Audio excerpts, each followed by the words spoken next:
Molly, are we good? Okay, welcome back, everybody. Just so everyone understands, the executive session is in recess, and we are now back in the public session. No action was taken during the executive session. Wanted to make a couple of comments. As most of you noticed, at the beginning of this meeting, we voted to remove the memorandum of understanding ratification from the agenda. And really, just want to give you a little explanation of that.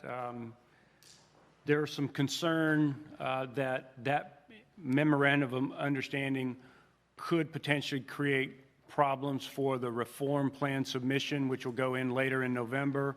And out of the abundance of caution, the board decided to remove it from the agenda, not only for this meeting, but there's no intention on the board's part to vote on ratification of a memorandum of understanding at any time prior to the reform proposal submission in November.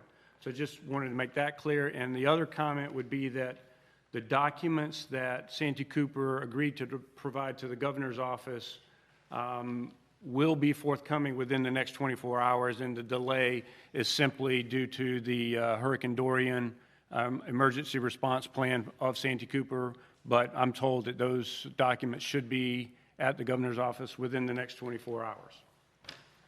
One more comment before I turn it over to Mr. Bonzel. By the way, are we going to discuss Dorian before the business plan? Yes. Okay. Well, why don't you go ahead and do that, and then I'll comment before we get started on the business plan.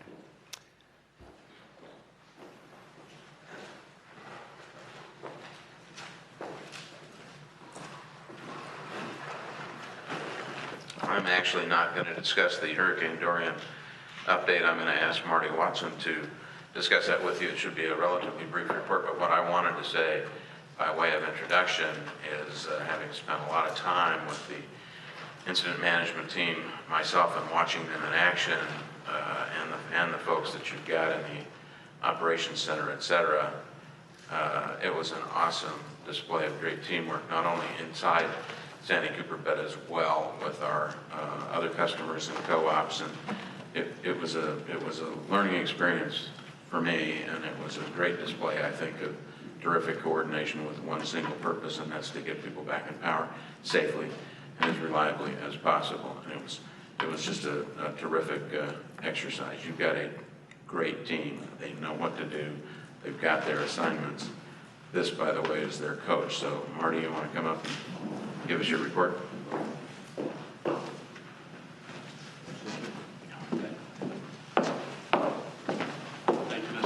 I think you may be giving me a bit too much credit for the events of last week, but we do have a fantastic team at Santee Cooper. Anybody that's ever been a part of storm preparation, storm restorations, you understand that it's a team sport. And our team at Santee Cooper involves a lot of different operational areas, but as Mr. Bonzo mentioned, that also involves central and the local distribution co-ops. It's an interesting time to watch each other work together for the good of all electric customers. So I'm thankful to be standing before you. I happen to be the incident commander for Santee Cooper. That means I play a small part in our restoration efforts. Our job is really to facilitate needs, direct any efforts as far as where resources should go. So with that, I'll try to give you a brief rundown of what happened before the storm, what happened during, and what happened after. So prior to the Labor Day weekend, heading into the holiday, Santee Cooper entered our emergency operating conditions. And essentially what that means is we were starting internal and external calls. If you notice the forecast in the right-hand corner, top right-hand corner, at that point in time, we were projecting to see secondary impacts, a storm that would make landfall in Florida, wreak havoc on Florida, and then by the time it got to us, it would be a somewhat minimal storm, but we were already beginning to make preparations for that. By Labor Day, the forecast in the bottom right corner is actually what we were faced with. So at that point in time, Looked like the storm was going to make landfall somewhere between the tip of Florida and somewhere in North Carolina. So all hands on deck, we began CIMT phone calls, which is really just all the operational areas across Santee Cooper coordinating needs. At that point in time, we start reaching out to contract crews and to our APPA mutual aid, to where we secure, by Tuesday, we had 60 contract crews on standby, ready to assist with restoration. All told, with our internal employees and with contractors, somewhere in the neighborhood of about 800 people on the transmission and distribution side. If you add in all the generation folks, all the water plant folks that are on standby as well as corporate support, well over 1,200 people getting ready for the storm. In addition, we also had secured 3 helicopters, 2 of which I believe had solve capability to where they could fly the system and clean up after the fact. All pre-storm checklists were completed. That means all operational areas know what they need to do ahead of the storm. They're battening down hatches, securing equipment that may move, and making last-minute preparations. The last bullet point here, anyone who was around Santee Cooper about a year ago understands that with any storm of any magnitude, the Waccamaw River forecast means a lot to us. So at that point in time, we had also begun monitoring the Waccamaw River. All right, so the storm actually hit us somewhere, we started feeling impact somewhere around midnight, Wednesday night, early morning, Thursday. And at that point in time, our first transmission delivery point went out somewhere, I believe, around 1 o'clock in the morning, down in the Johns Island area. The good news about this storm is that it actually stayed off of our coast for the most part. So as long as wind speeds were below 35 miles an hour, our crews were able to get out and work through the storm, which they did. You can see the top right picture there is while the storm's going on, we're out addressing needs, getting people back online. There were a few tornadoes during the hurricane, as you can see the bottom picture there. We actually had, if you watched any of the videos, there was a video of a tornado in the North Myrtle Beach area. And if you look real close, I believe you can see our North Myrtle Beach Service Center. So right in our service territory, several tornadoes.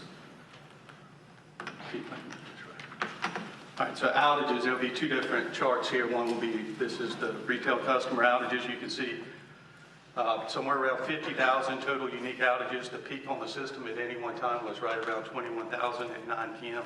You can see that peak happens quickly and it's addressed quickly. It was actually a transmission issue that took out 2 substations. We're able to get out, respond during the storm, and get them back in very quickly. All told, we start feeling impacts early morning Thursday. We are completely restored by 8:20 p.m. Saturday, but in reality, somewhere around 7 o'clock p.m. on Friday, a day later, we were down to 100 or 200 customers. So the vast majority were done quickly. If you've ever been involved in this, the last few outages take a whole lot longer to get to because they're onesies, twosies, and they're in some pretty tough terrain. As far as our transmission system, same look here.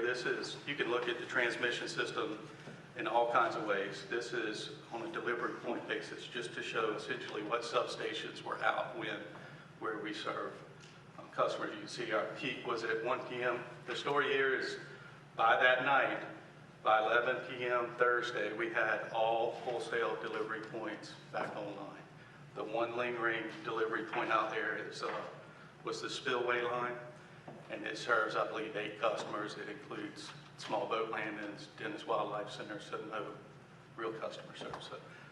So, success story, that's the benefit of having a storm that sits off of your coast rather than slams you head on.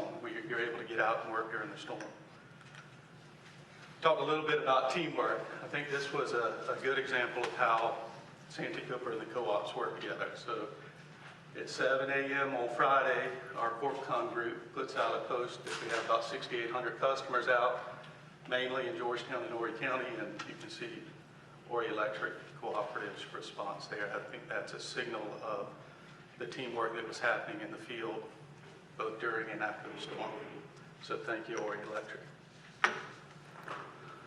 Final, once again, if you were around during Hurricane Florence, you spent an awful lot of time and energy focused on what was happening at the former Granger Ash Pump. So just to set the scene of work that's been done since last October till now. In Ash Pond 1, which is the top ash pond, all soil and contact soil have been removed ahead of the storm. We've completed all testing. All the testing shows that we meet the criteria for closure. We're waiting on final DHEC certification, in that we need to supply them with a final survey so that they can certify that pond clean. And we actually have a permit from the Corps, I believe, that we could actually breach that dike down to the high water level once we're ready to establish our wetlands in that pond. So for all intents and purposes, Pond 1 is clean ahead of the storm. Pond 2, which was the focus of our response last year, since that time we've removed, I believe, 200,000 tons of ash and about 75% of the contact soil. That would be 1 foot of soil below the ash soil interface. So the bulk of that work had been done, and it's in a similar condition ahead of Dorian that Pond 1 was ahead of Hurricane Florence. So all bulk ash has been removed, some minimal amount. I think it's about 1,000 tons remaining in that pond. This next slide is a busy slide. I'll try to walk you through the point of it. So the red line is the river forecast that comes out, and it comes out multiple times a day. And all that's showing is, at that point in time, what the projected peak was. So that's not necessarily the timing of the peak. Actually, the peak was projected to occur on Friday in all instances. But you can see how the forecast jumps from a gauge elevation of 10 to 12.5 to 15.5, and you can see what that means to our approximate top of dike being 15. So as soon as we get the first forecast, it projects somewhere around 12.5. This green line here is the Pond 2 water elevation. So just like we did last year, once we saw that river forecast jump up, we actually began pumping water into Pond 2 to stabilize the dikes. You can see that continues on through till we get right close to the max of the river, and the success story of Pond 2. No damage sustained on Pond 2. Pond 1, just ahead of the hurricane, we actually went in and installed a controlled spillway down to river gauge elevation 13, and that was meant to allow water to come in a controlled manner into Pond 1. Once again, that pond was clean. We inspected dikes throughout the storm, and as of 5:30 p.m. Saturday, there were no issues found during the inspection. The following morning, yesterday morning, when the crew showed up to the site to do their inspection, they found a breach of the dike in Pond 1. Within, I'm going to say within 100 foot of where the spillway was installed. There's no anticipated environmental impact to this breach. Once again, that pond was clean. We've removed all the ash and contact soil. In response, we had some lessons learned last year when we responded out there. We now know where to get turbidity curtain from, how to install it rapidly. So we have multiple layers of turbidity curtains and floating boom out. We've initiated water testing, which we performed last year in conjunction with DHEC. We've been in communication with all stakeholders as well. And we've instituted 24/7 monitoring from now until the river recedes back to its normal level. Another point is that the breach of the Pond 1 dike does not in any way affect the integrity of Pond 2. So Pond 2 is still in good shape. We're actually working with DHEC now to establish a plan to remove the water back out of Pond 2. With that, I'm happy to take any questions you may have. The team did a great job. Thank you.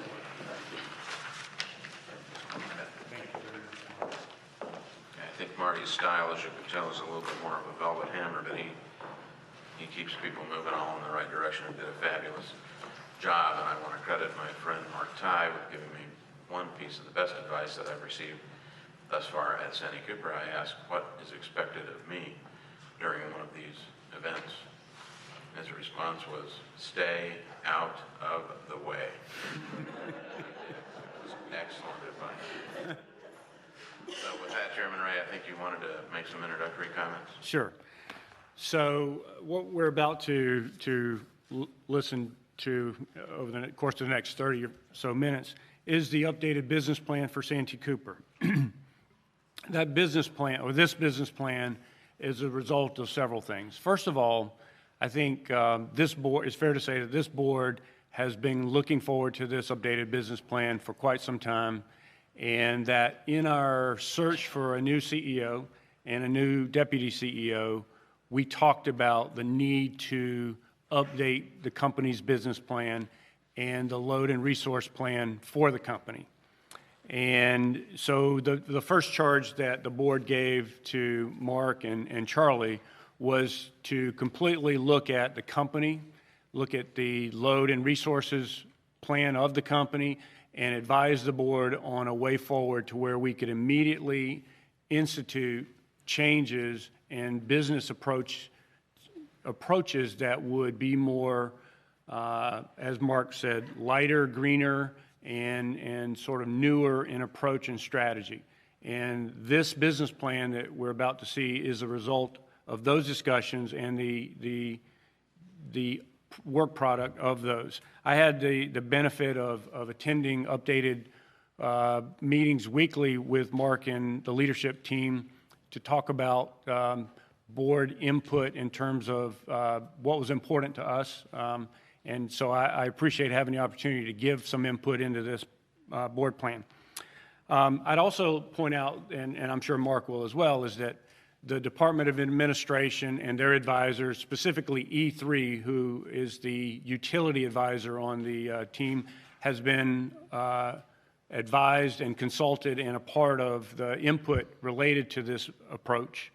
And then lastly, I'd point out that Mark and Charlie have consulted with Central and got and received an updated load forecast from Central that was part of this as well.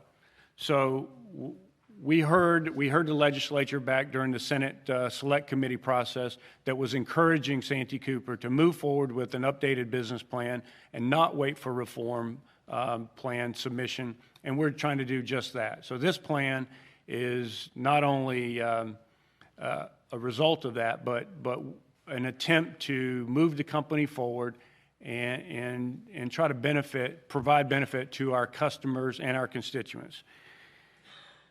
We will look forward to submitting our reform plan in November. I think around November 15th is the submission date, and that reform plan, we'll challenge Mark and team to improve upon this plan with that submission in November. And with that, I'll turn it over to Mark to provide and present the plan. Okay, and I think Mr. Baxley wanted to make a couple of introductory comments. Mike.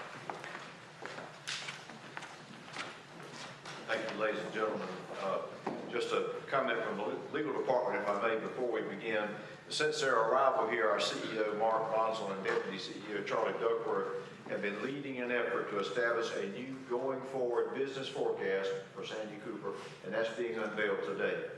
The Department of Administration has asked us to use this forecast, or has asked to use the forecast as the base plan by which to compare other bids that are received in the H4287 process. We are aware that Section 8 of H4287 requires confidentiality that prevents work product and submitted bids from being disclosed. And Santee Cooper will participate in and fully abide by that process in submitting its own reform bid in November. But this document today is not Santee Cooper's reform plan bid. Additionally, because Santee Cooper is a public agency, FOIA requires that this board approve the new business forecast in public session, which is the purpose of this session today. Thank you.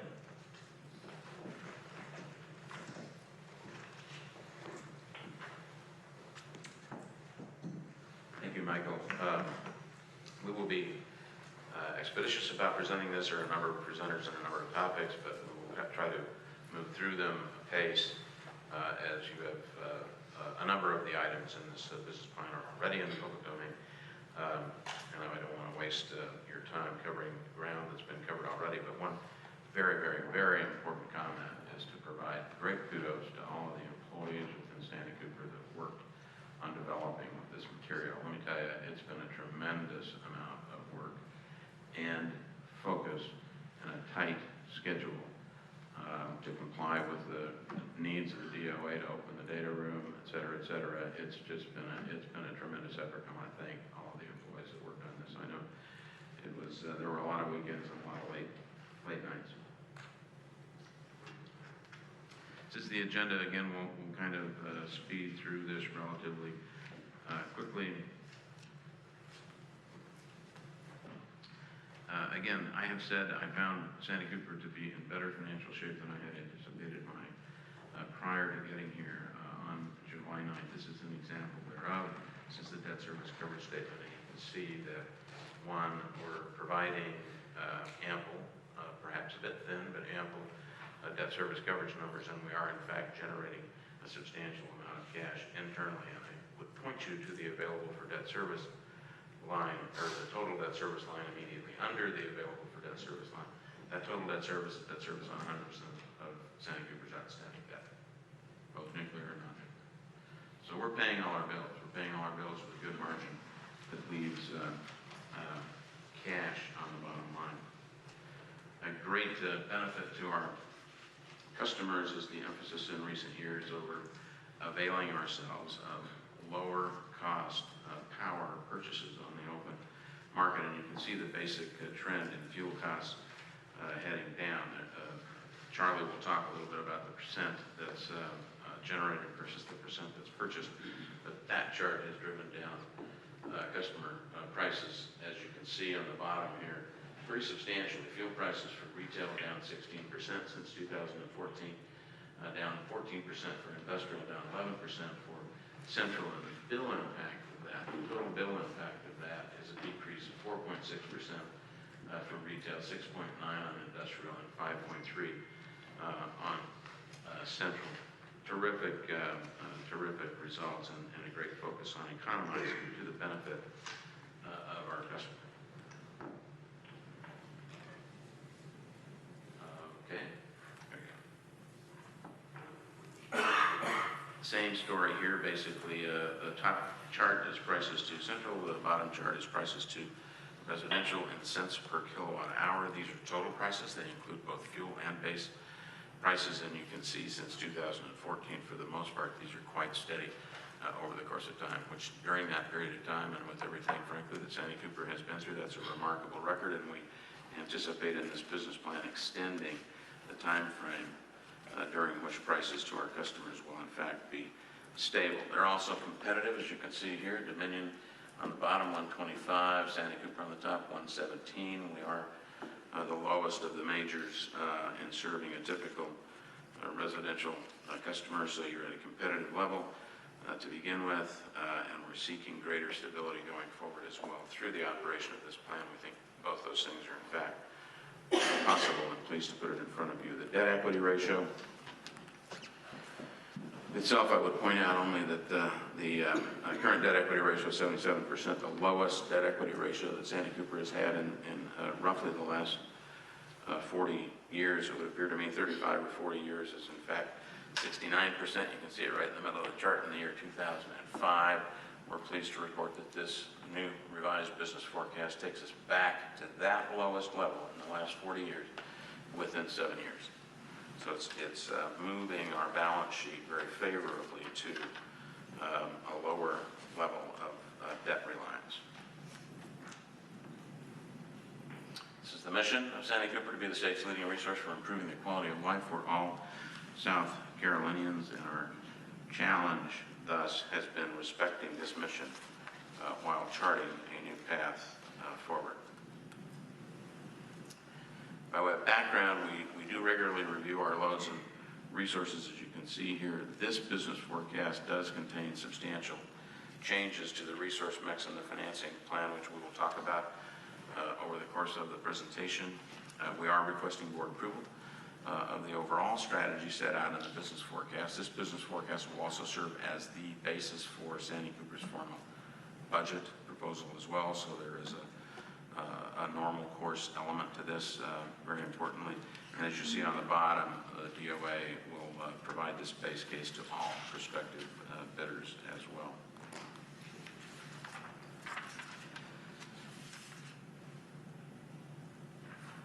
So I'd focus your attention really on the second Second bullet, transforming the generation fleet, which Charlie's going to talk about here in just a second, to reduce costs, to preserve reliability, to improve environmental statistics, less coal, more solar, improve resource diversity. He will show you a chart that shows a dramatic change in the resource mix over the course of time of Santee Cooper towards a more diverse portfolio. Diversity is a good thing. Ensures the ability to adapt to a wide range of future conditions. I won't wax philosophic on that, but I want Charlie to focus on it. We took great care in developing this resource plan to make sure that this is a plan that could adapt to changing conditions of all types going forward. This is not an all eggs in one basket type of forecast. It in fact can move with the times dimensionally as well as directionally, and it takes a great deal of effort to create a plan that has that kind of flexibility or that kind of optionality in it, and I credit Mr. Duckworth and his team in doing that.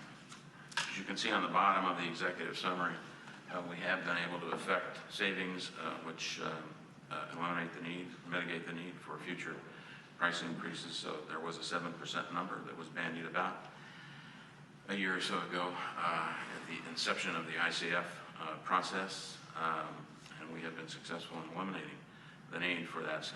So that number is gone, and in its place is a projection of stable rates going forward for the next 5 years on top of the historical stability that has been shown by Santee Cooper. And with that, I'll turn it over to Charlie for a discussion on the generation and transmission resource plan.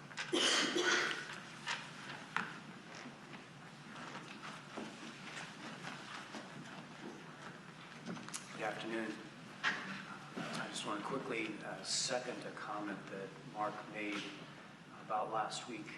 I do have a brand new understanding of what storm means. I know that it didn't affect us the way prior ones have. But the most memorable thing for me wasn't Dorian. It was seeing Santee Cooper's employees pull together and respond to the issues caused by the storm. You have a great group of employees, and I'm proud to be one of them. My purpose today is, as Mark said, to share with you the new proposed loads and resources roadmap, and I'm calling it a roadmap on purpose. Its goal is to lay out a plan that ensures reliable supply, keeps customer costs low, practices good environmental stewardship, and is flexible and adaptable. And I am going to spend a little time talking about that because that is one of, if not the most important piece of developing a good resource plan. To be clear, we're not here making decisions about specific resources today. This is a path. It's a roadmap. When we get to the point where decisions are specifically needed, we would make those decisions. You would make those decisions, given the best information available at that point in time. So that's.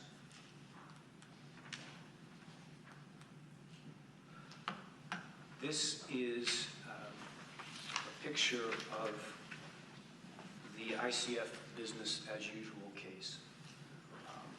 It was our starting point. It's basically a no change case. So on the pie chart you see the projected energy mix that was in that particular forecast. And then you see the capacity mix over in the table on the right. So basically coal is the dominant source, and you see the other pieces. This case also has, or would have anticipated more generation capacity than needed through until the 2030s, the early 2030s.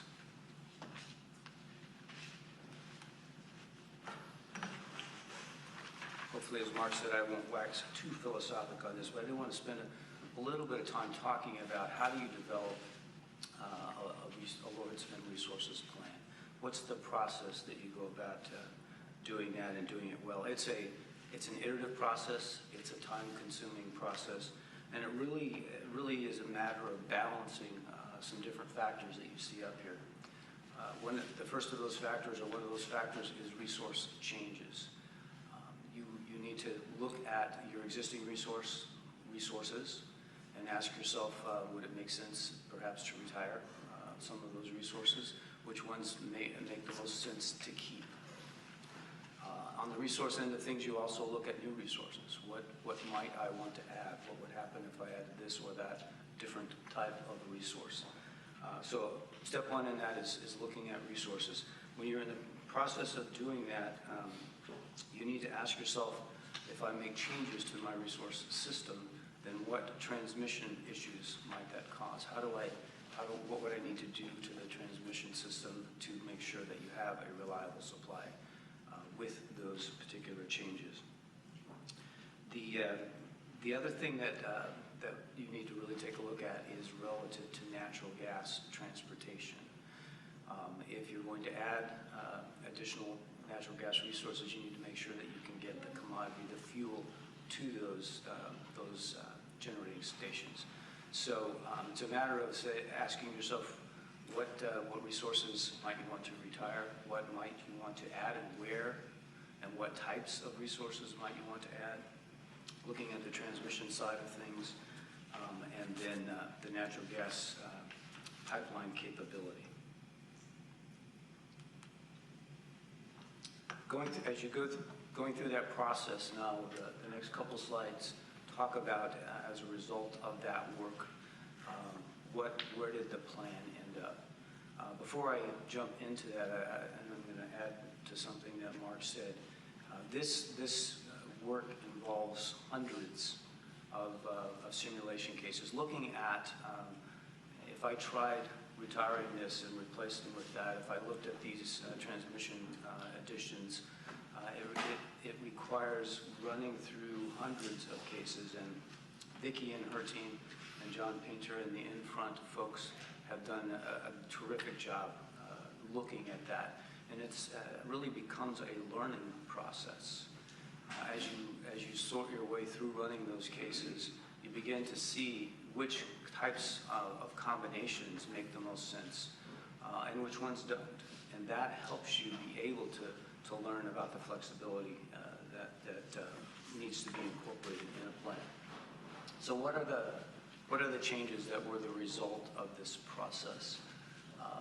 First is a deliberate and meaningful reduction in coal. And the plan envisions, as a part of that 2 units at Wynya would be retired in 23, as you see there, the remaining 2 units in 2027. And then as we, on an ongoing basis, we would continue to look at the other coal across and see how assumptions might change, what new technologies might be available, and that there's the potential that replacing some of those units out later in time might make sense. So one fundamental direction is a deliberate, meaningful reduction in coal. Second is that to add sustainable resources. The predominance of those resources will be solar. You see 1,000 megawatts there by 2024. There will also be, the plan envisions adding battery storage to 200 megawatts over a range of years. As you see there, batteries have been continuing to improve their performance and come down in prices. They help, solar does not help you meet your peak needs in the winter when the peak occurs. The sun's not up, so solar will not help you. Having some battery storage could help use that solar in a peaking way. It also provides support to the transmission system. So if you properly place and rewood those units, you would be able to avoid or delay the need for additional transmission. The plan also envisions demand side options, and this would be something that we would need to do working with Central. These are programs like time of use pricing, where you would change the nature or the shape of the load that you have to meet, and therefore change the generation needed to meet that load. You see that the assumption in the plan is 150 megawatts phased in 2020 through 27, and then 50 megawatts phased in 28 through 37.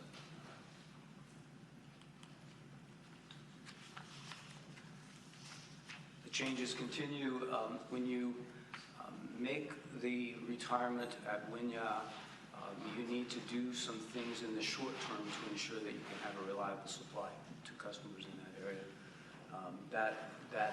Those changes would be adding 100 megawatts of a simple cycle turbine to the Ori Georgetown area, and then making a small capacity purchase. And then the plan envisions natural gas, adding more natural gas resources, 500 megawatts in 2027 when the second half of Winya is retired, and then another 500 to 600 megawatts in the early 30s.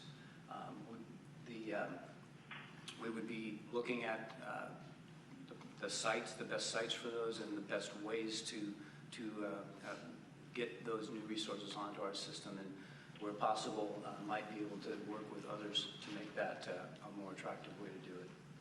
And then the plan envisions increasing. Mark talked about the purchases that you've been making that have saved a lot of money for customers. The plan envisions, and we're working on a hedging plan that would make more certain out into the future the savings associated with those purchases.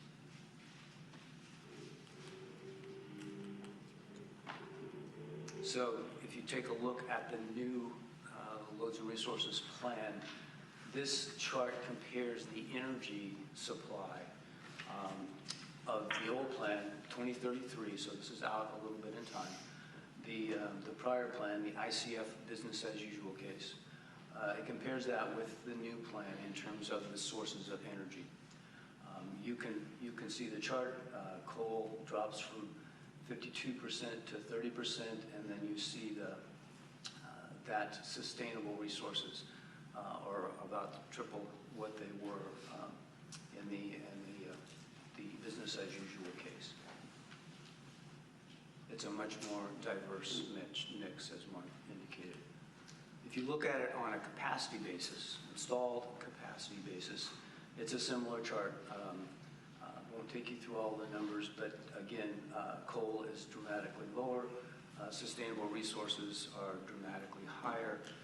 It's a greener, it's a more diverse mix, and therefore better able to respond to changes that will happen to the assumptions that were a part of that plan. As a result of these changes, you can not only make your plan more diverse, greener, you can do that and save money in the process, and that's very significant. When you run these changes and the assumptions associated with them through the models, the estimated savings are 90 to 120 million per year in the early years, starting in 23 when you make those retirements, and then out over time it gets to 150 million averaged and greater, and that's compared back to the ICF business as usual case.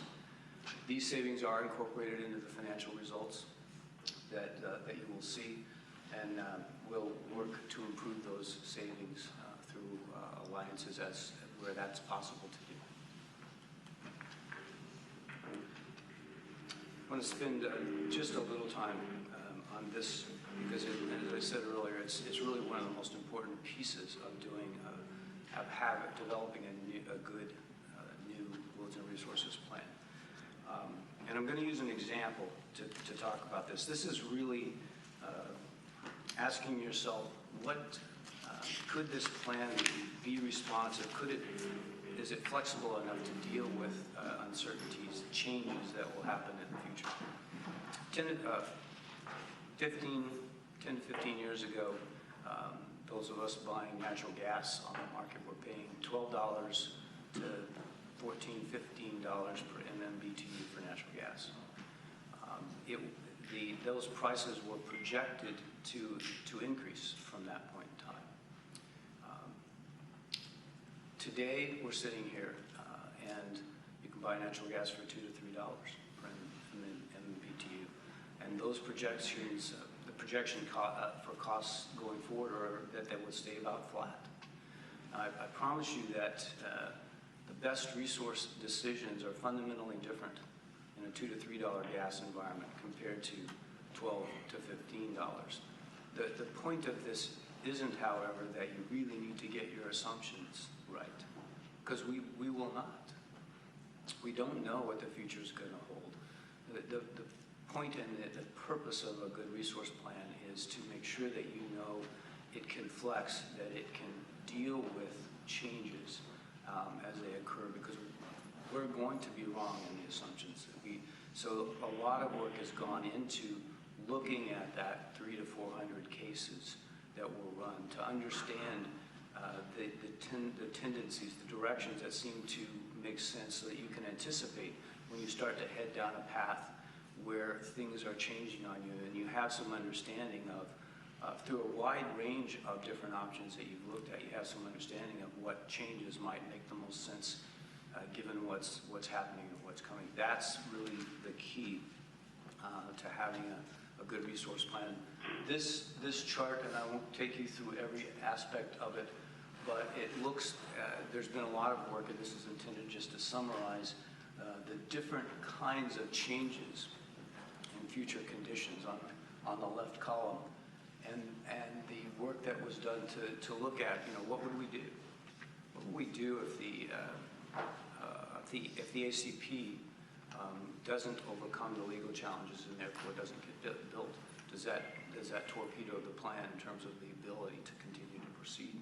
So a lot of work's gone into that. That work is continuing and ongoing, but it's really had a lot of good thought put into it, and that is, in my view, the most important part of a good resource plan going forward.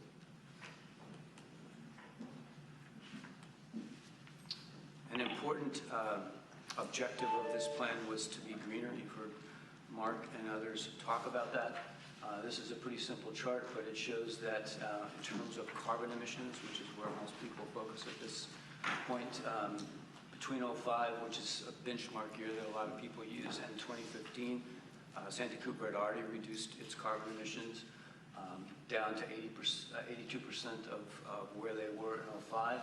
And the average of 2030 through 2039 in terms of carbon emissions are 43% below that level. So there's a dramatic change in the emissions profile and the environmental stewardship in this plan.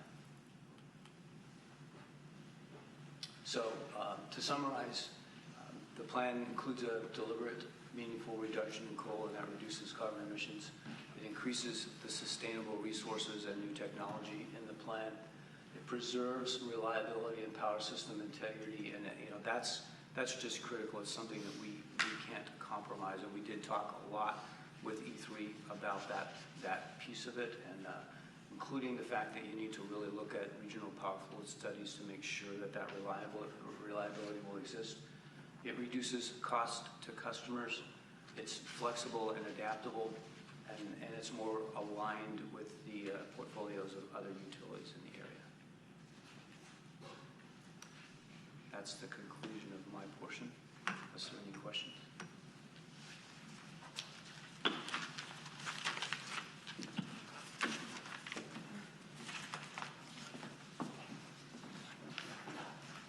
Thank you, Charlie. A significant bullet on that chart, this last chart is right here, regional power flow analysis, because as we looked at all of these scenarios, we did in fact do the power flow analysis to make sure that reliability was in fact preserved. Those are highly technical studies.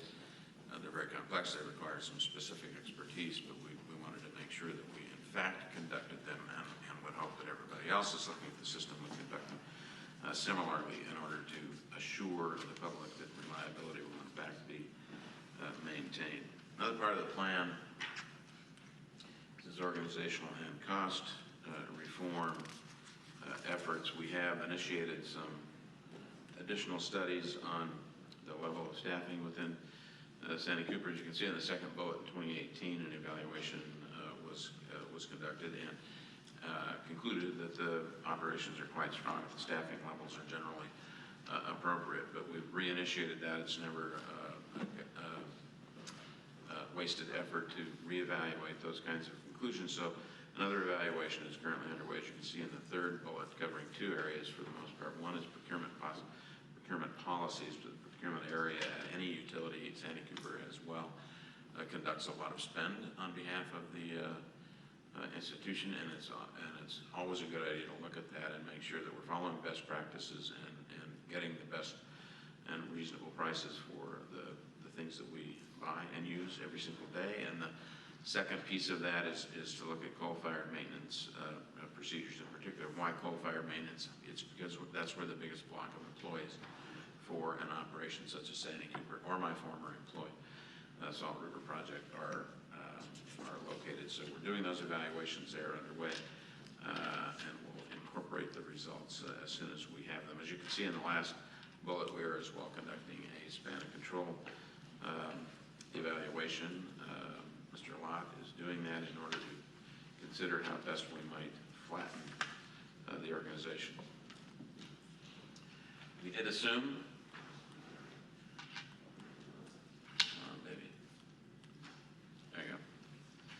that we would stay at this level that you see. Look at headcount had been reduced since the beginning of 17 by some 10% at Santee Cooper. That's a tremendous accomplishment, and we're committed to basically staying at that level and considering the kinds of studies that I mentioned earlier insofar as any changes to that, but do so in a thoughtful, analytical way, but stay within that 10% bubble that you can see there. That locks in approximately $18 million in additional savings. There might be the possibility of additional reductions from future changes in resource plans, specifically Winya. I did go and talk to the folks at Winya, and we identified specifically that Winya was in fact the plant that we were anticipating ceasing operations on in a phased way, but advised them to the best of our ability within the time frame that we've identified there.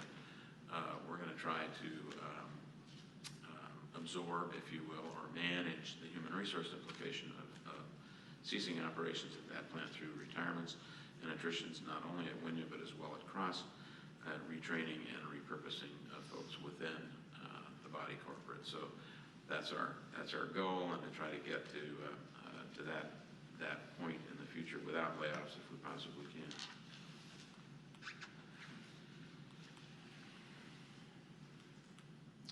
Strategic alliances.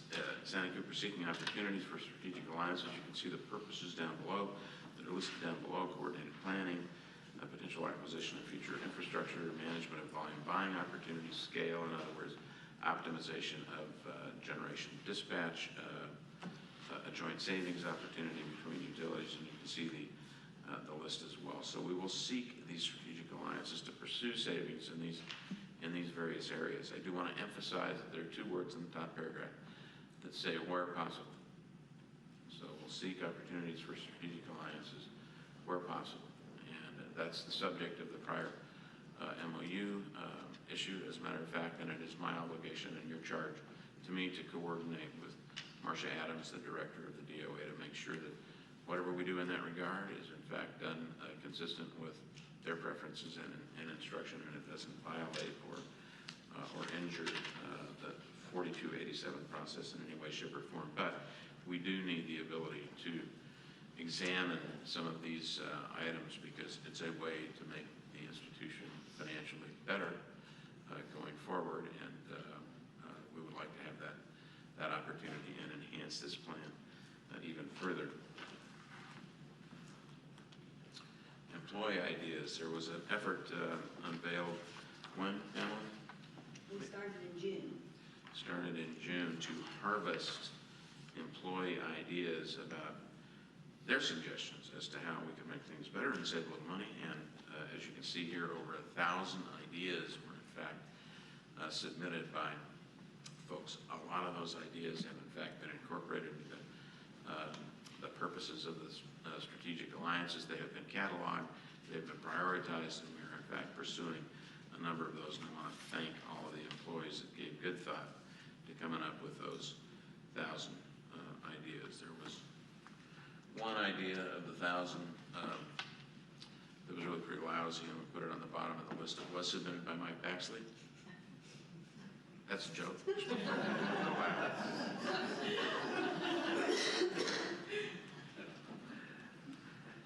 kidding you, I'm yanking your chain, Mike. AMI technology as well. We look forward to a faster rollout of AMI technology, automated meter interface technology. The company has, in fact, begun the rollout of smart meters in its retail service territory. As you can see in the second bullet, 30,000 meters currently deployed. We would like to, in fact, speed up the deployment of smart meter technology, because I'm telling you, given our experience, Charlie's and my experience at SOP, this is a key to the future. It's very technologically advanced. It provides your customers with better service and more options, and the company with savings as well, and we're very interested in pursuing getting to a modern customer service platform as soon as we possibly can for all of our retail customers. I'm going to ask Pamela to address the next section. Pamela. Thank you, Mark.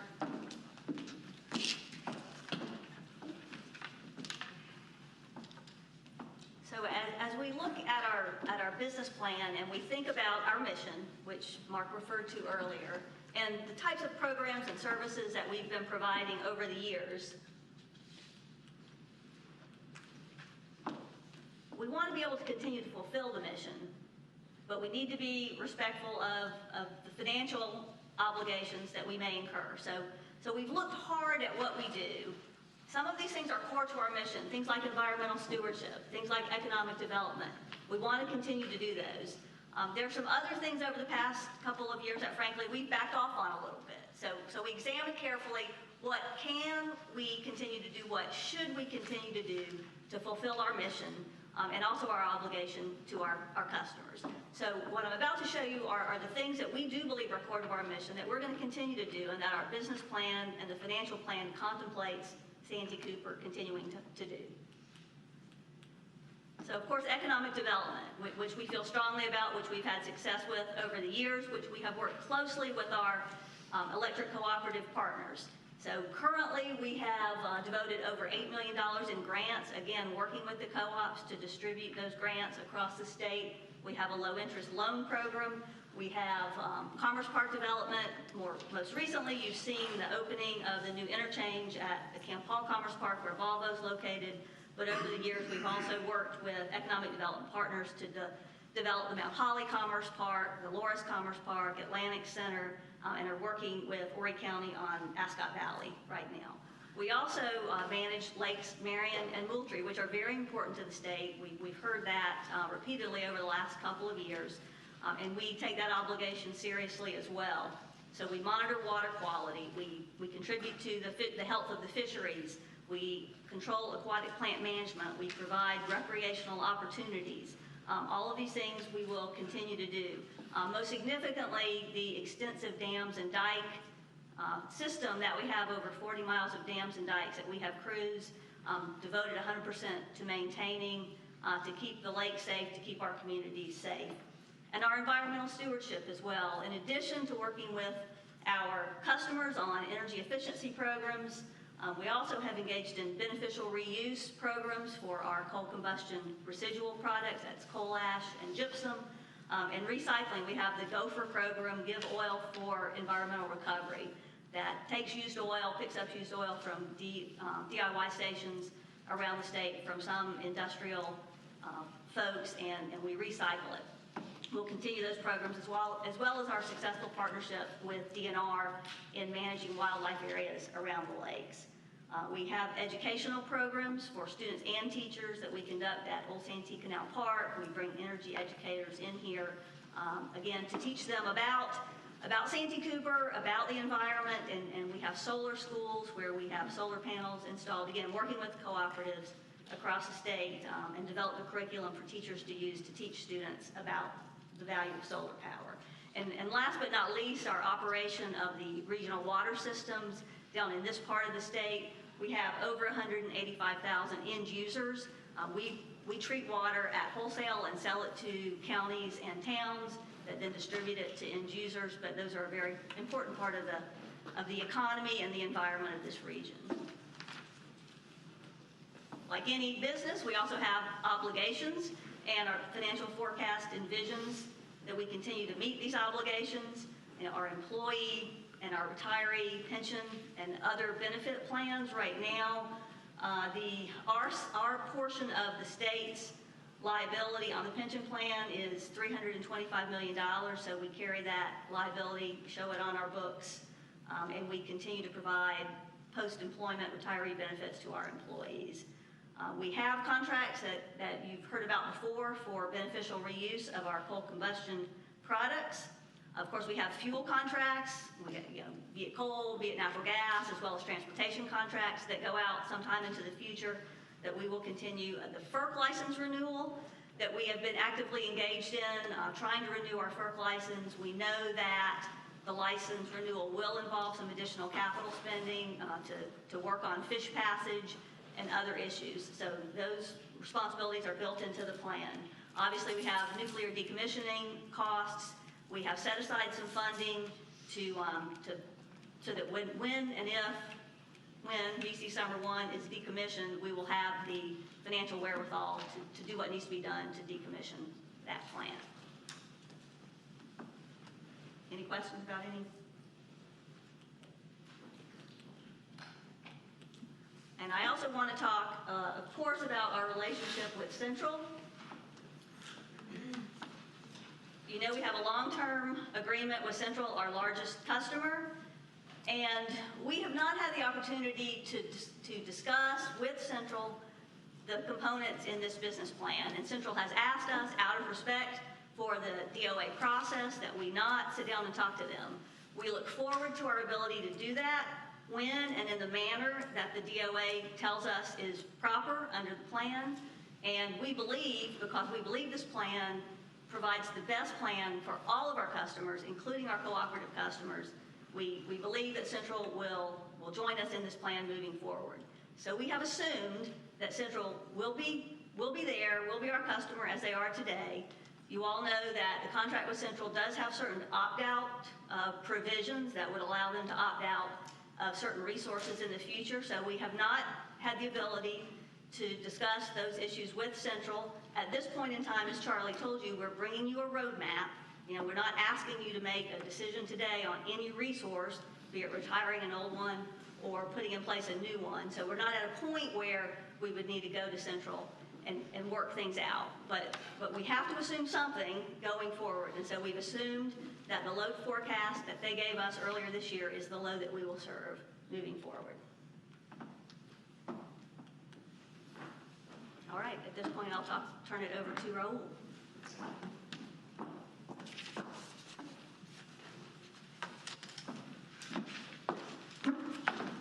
Good afternoon. We have produced a 20-year financial forecast, thank you, which combines all elements of our business plan, including the load and resource plan that Charlie presented and all the obligations that Pamela discussed. It really seeks to achieve following goals: an accelerated reduction in nuclear debt, further reduction in debt service cost by pursuing refinancing opportunities. We will explore the benefits of securitization to our customers, but given that this requires legislative approval and extensive collaboration with Central, we have currently not included the savings from a securitization structure in our financial plan as of today. Third, customer rates. Our goal is to stabilize rates for all customers for the next 5 years, which will be a continuation of historical trend that Mark shared with you. For our direct served retail customers, we are targeting a rate freeze for the next 5 years through 2024. We did not raise rates in 2018 and 2019, so this would be a 7-year rate freeze, a base rate freeze for our direct served customers. Our last rate increase was in 2017, average about 2%. Finally, even beyond the 5-year rate freeze, we are targeting no rate increases that will increase inflation. So the real impact on our customers would be stable rates or declining rates, net of inflation. Finally, we are committed to ensuring the financial health of Santee Cooper, and we will target financial metrics that would help us achieve or maintain our single-A credit rating.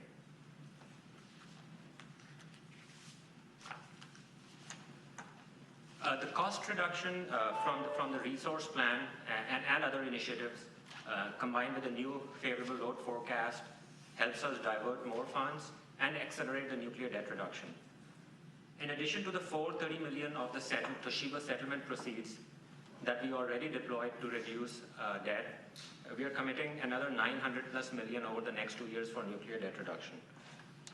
We will kick off this program this year, in the fourth quarter of this year, by using $350 million of our internal funds to pay off nuclear debt. In next year, in 2020, we project an additional $150 million available for debt reduction. These funds will come from, again, internal funds generated from operations and from reduction in coal inventory.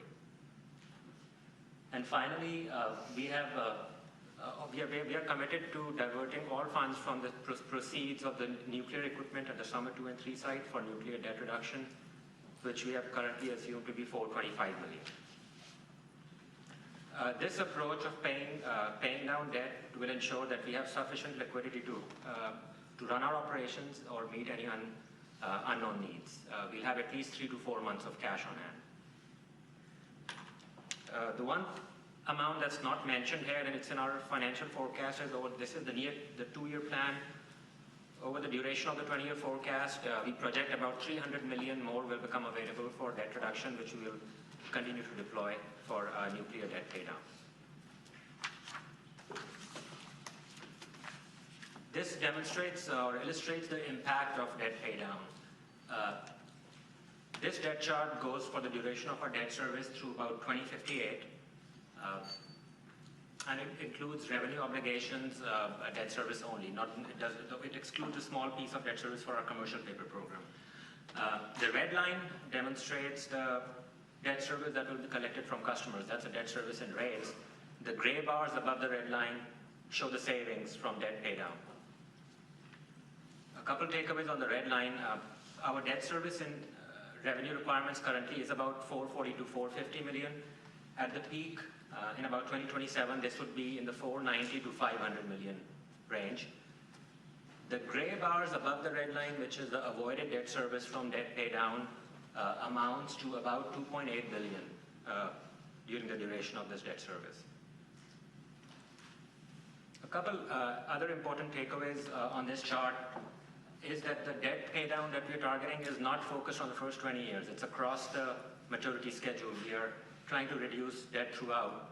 And the second important thing is that even beyond the 20-year horizon of our forecast, our debt service actually dips. So we have enough flexibility and capacity in our balance sheet to absorb any future capital needs that we may not be aware of today.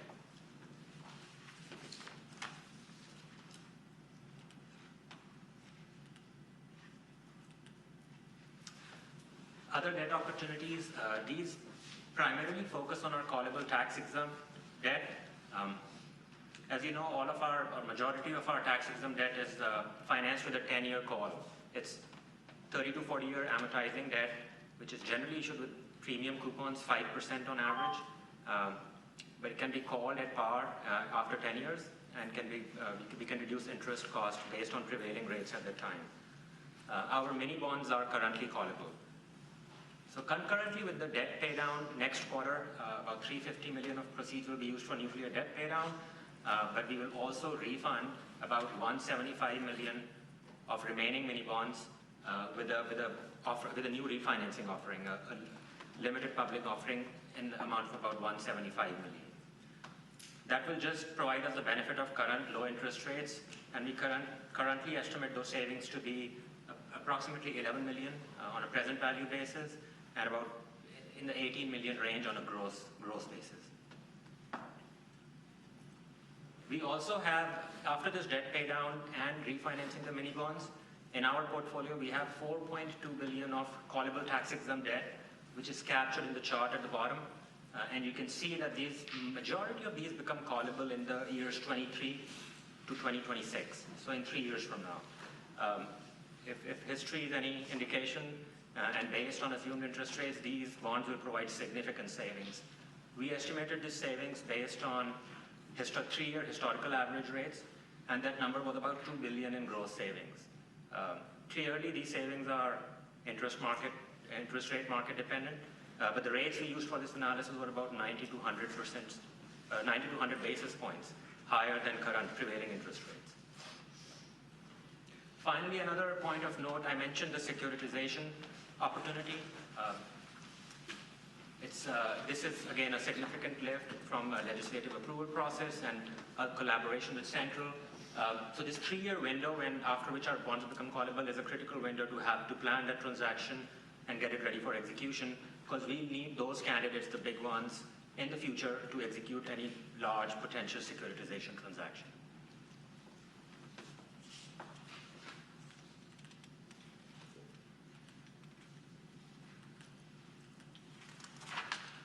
The next 2 slides, I'll just briefly mention the upcoming transaction we're planning in the 4th quarter of this year. Following the board's discussion of the business plan today, notices will be sent out to impacted bondholders, the ones who will be impacted by the $350 million debt reduction.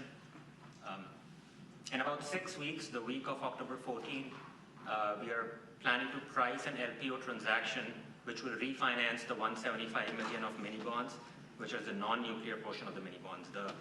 The nuclear portion of the mini bonds will be paid off, and with this refinancing, the mini bond program will be closed. Finally, the transaction will close a week later, the week of October 21, and the funds to redeem mini bonds will be put in an escrow, and those mini bonds will be redeemed on January 1 of 2020.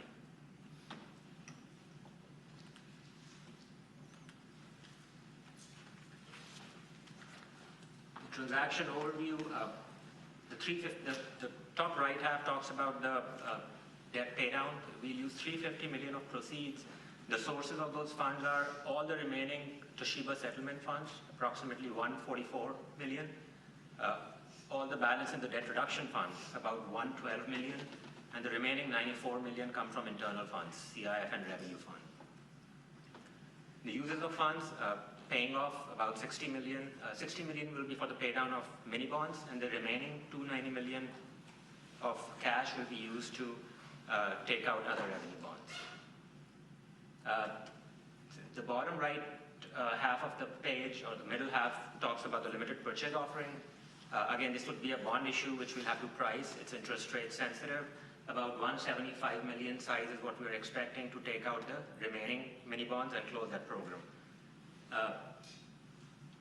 The $350 million cash defeasance will impact our cash on hand, and that number is in the bottom right, 131 days. So a little over 4 months of cash on hand. We'll still be left with that much cash after paying down this debt.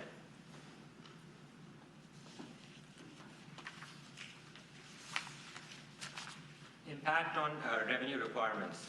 Again, revenue requirements drive our customers' rates. What we've shared here is the annual growth rate in revenue requirements on a cents per kilowatt hour basis. We've showed the 2 rows on this table. The first one is fuel and purchase power. That's about 40% of our revenue requirement. Again, for context, in projected 2020, our aggregate revenue requirement is about $1.75 billion. The fuel portion is about $700 million. And then the remaining revenue requirement consists of non-fuel O&M, debt service, CIF, and other amounts. And this is really, most of this is fixed cost. The fuel and purchase power is passed through to customers. The 2 columns, the first column, years 2020 through 2024, is the 5-year rate freeze period that we're targeting. And you can see that the fuel prices are projected to decline about 0.6% annually over this period. And this benefit will be passed on to all customers. And then you can see the fixed cost, the second row, is also declining. This will enable us to deliver that 5-year rate freeze that we discussed. And then the subsequent 15 years, again, annual increase on a nominal basis of about 1.3%.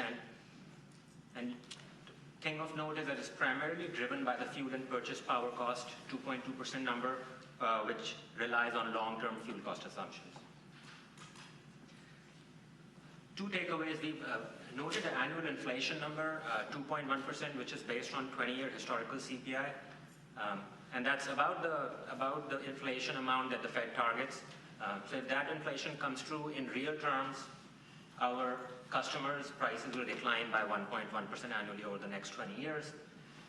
And another takeaway is the new financial forecast has revenue requirements which are 10% below the ICF business as usual case from last year.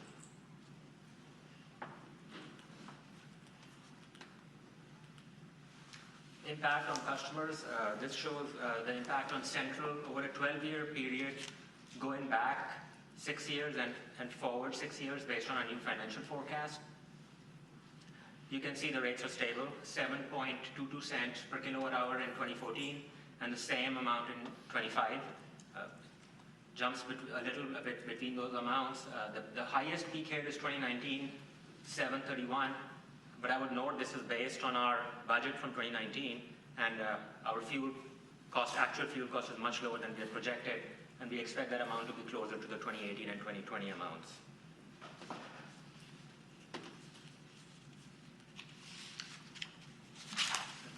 Fine, this is my final page. We'll continue to maintain healthy financial metrics. Our debt service coverage, our projections show to be about in the mid 1.3 range.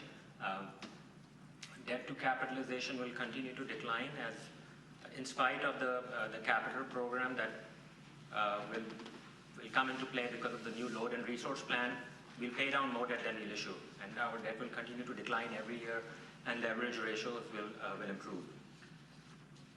And finally, the bottom chart captures the real prices to customers adjusted for inflation, and this is the 1.1% annual decline I mentioned on the prior page.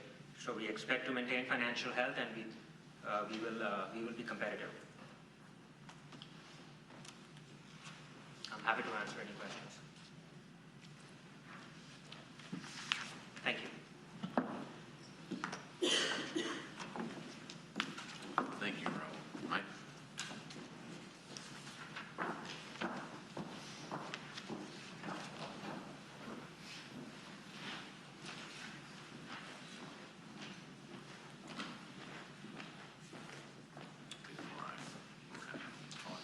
Ladies and gentlemen, what we have here is a discussion of the process and the timeline going forward. As you know, obviously today, September the 9th, we have submitted our business forecast as part of the process, and then laid out here for you are some timelines and time periods, and it discusses what we will be doing and then what is permissible in terms of communications under the DOA process. You also have this document in your board books, but just suffice it to say, going forward, as we begin the process, and we anticipate signing an NDA with the DOA, that is Santee Cooper, with the Department of Administration this week. And all of the bidders who sign NDAs, not just Santee Cooper's, we put forth our own bid, but all of the others, are not to disclose the process and the work as they move forward to their bid and as we move forward to our reform plan. Right now, November 15th is the date which is anticipated that the bids will actually be submitted that day. They may move just a little bit, but assuming that all the bids will go in on the same day, once that process occurs, then it becomes a time period for the DOA to make its recommendation to the General Assembly. And during that time, there's not to be any communications to the DOA, to the governor. The communications will not be coming from the DOA to those entities either. It's just simply a time when the participants in the process are not to engage in communications. And then, of course, when the matter goes to the General Assembly, there's a specific prohibition in the law about what I would call lobbying or discussing your proposal or others' proposals with the members of the General Assembly. We just laid this out to sort of capsulize the process to determine or to show what will be being done during the time period and what communications are permitted under H 4287. I'll be glad to answer any questions that you may have about H 4287 or the process. Thank you, ladies and gentlemen.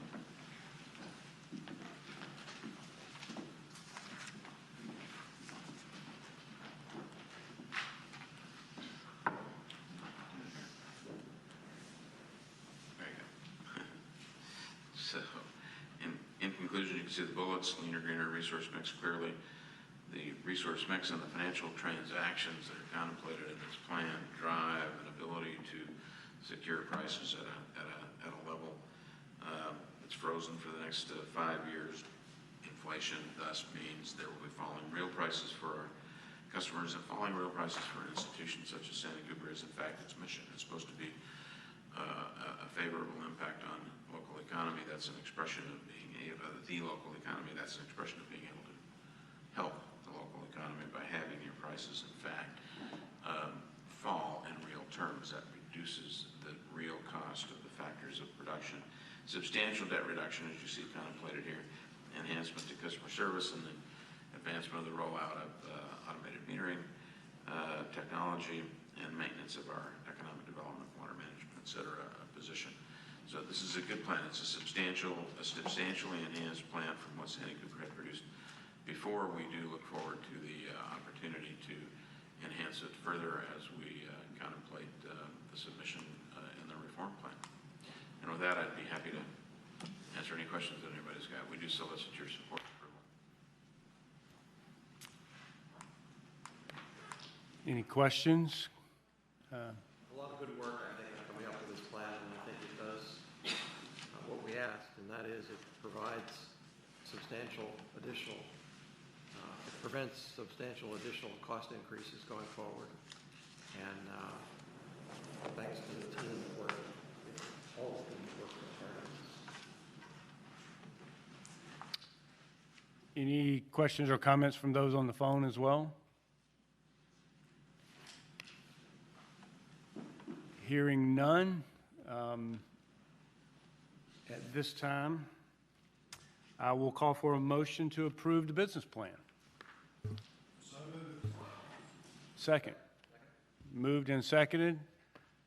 Any discussion? All in favor? Aye. Aye. Opposed? Motion passes. I guess now that the business plan has been adopted, I'd just like to say that this is an exciting day for Santee Cooper moving forward. A lot of hard work went into this plan. This is a real plan that will be incorporated for Santee Cooper, and I'm excited about the opportunities for our customers and our employees. This is a new day and a new opportunity for Santee Cooper to move forward on this path. And I'm just very excited for the team, and I'd like to pass our appreciation on to the employees of Santee Cooper, who I know have worked hard over the last 60 days to put this plan together in very short order. But a lot of thought and a lot of hard work went into this, and I appreciate every person's effort on this, because I know it's been a lot of long days and even weekends working on this. So Mark, yeah, absolutely.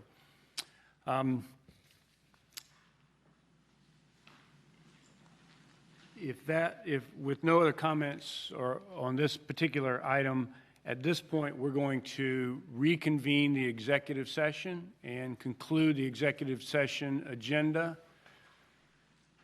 So with that, I'll ask the audience to please step out so we can conclude that.